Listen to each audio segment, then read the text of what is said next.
Good morning everyone. तो मैं हूं आपका दोस्त एडवोकेट तुलसी राम सिंह और आप देख रहे हैं मेरा यूट्यूब चैनल। तो कैसे हैं आप? आशा करता हूं अच्छे होंगे, स्वस्थ होंगे, मस्त होंगे।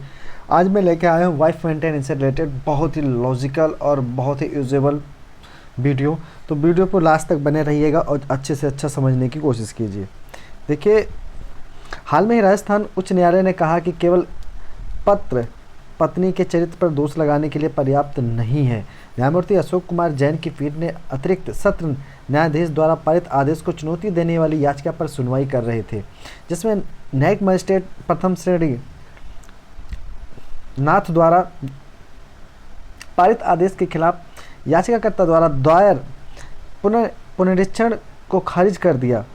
इस मामले में सीआरपीसी की धारा 125 के तहत याचिका दायर की गई थी, जिसमें प्रतिवादी पत्नी और याचिकाकर्ता के 2 नाबालिग बच्चों द्वारा विचारण न्यायालय के समक्ष दायर किया गया था। ट्रायल कोर्ट ने धारा 125 सीआरपीसी के तहत एक आदेश पारित किया प्रतिवादी के पक्ष में, जिसमें याचिकाकर्ता को पत्नी को 1000 रुपये प्रति माह आदेश पारित करने की तारीख से और प्रतिवादी नंबर 2 और 3 को 1500 रुपये प्रति माह का भुगतान करने का आदेश दिया गया था।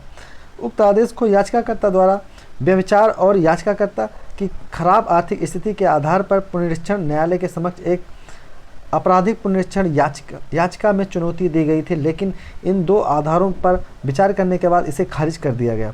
ट्रायल कोर्ट और रिवीजन कोर्ट ने पाया कि शिवलाल के साथ अवैध संबंध का आरोप विशुद्ध रूप से संदेह के आधार पर लगाया गया था। विचारण न्यायालय ने XD6A की भाषा पर ध्यान देते हुए पाया कि केवल संदेह के आधार पर यह पत्र शिवलाल द्वारा निष्पादित किया गया, लेकिन केवल एक पत्र याचिकाकर्ता की पत्नी के चरित्र को खराब करने के लिए पर्याप्त नहीं है। पीठ के समक्ष विचार के लिए मुद्दा था कि अतिरिक्त सत्र न्यायाधीश द्वारा पारित आदेश में हस्तक्षेप की आवश्यकता है या नहीं। पीठ ने कहा कि पत्र में इस्तेमाल की गई भाषा और ट्रायल कोर्ट द्वारा दर्ज किए गए सबूतों के अवलोकन पर यह पाया गया कि याचिकाकर्ता द्वारा कोई ठोस पूर्ण सबूत पेश नहीं किया गया, ताकि यह निष्कर्ष निकाला जा सके कि प्रतिवादी नंबर 1 कभी भी व्यभिचार में रहा। किसी के साथ इस प्रकार का याचिकाकर्ता द्वारा दिया गया साक्ष्य या निष्कर्ष निकालने के लिए पर्याप्त नहीं है कि प्रतिवादी नंबर 1 व्यभिचार में रहा था।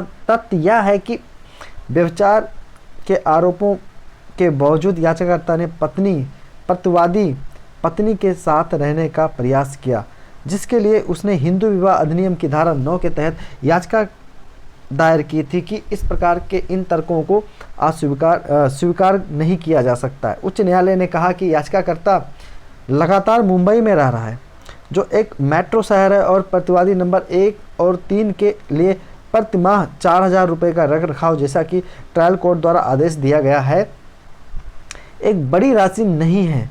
तथ्य यह है कि याचिकाकर्ता का एक व्यवसाय चल रहा है। हालांकि उन्होंने कहा कि उक्त व्यवसाय उसके द्वारा बताए गए कारणों से बंद हो गया है, लेकिन जो भी मामला है, प्रतिवादी संख्या 1 और 3 को रखरखाव राशि का भुगतान न करने की अनुमति नहीं है। सभी परिस्थितियों में पति और पत्नी और नाबालिग बच्चों को रखरखाव का भुगतान करने के लिए उत्तरदायी होता है।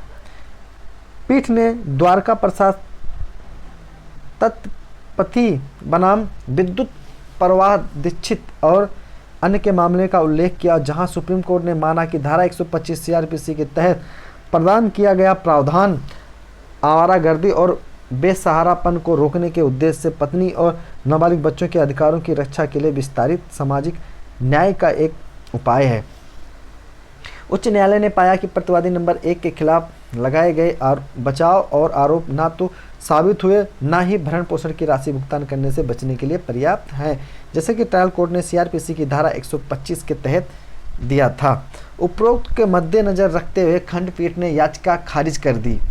और इसमें केस का नाम है, केस का जो टाइटल है, सुनील कुमार बनाम राजस्थान राज्य, और ये बेंच है जस्टिस अशोक कुमार जैन, और ये काफ़ी फेमस जजमेंट है। तो आशा करता हूँ आप सभी को ये पसंद आया होगा। फिर मिलेंगे एक नई वीडियो के साथ, तब तक के लिए जय हिंद।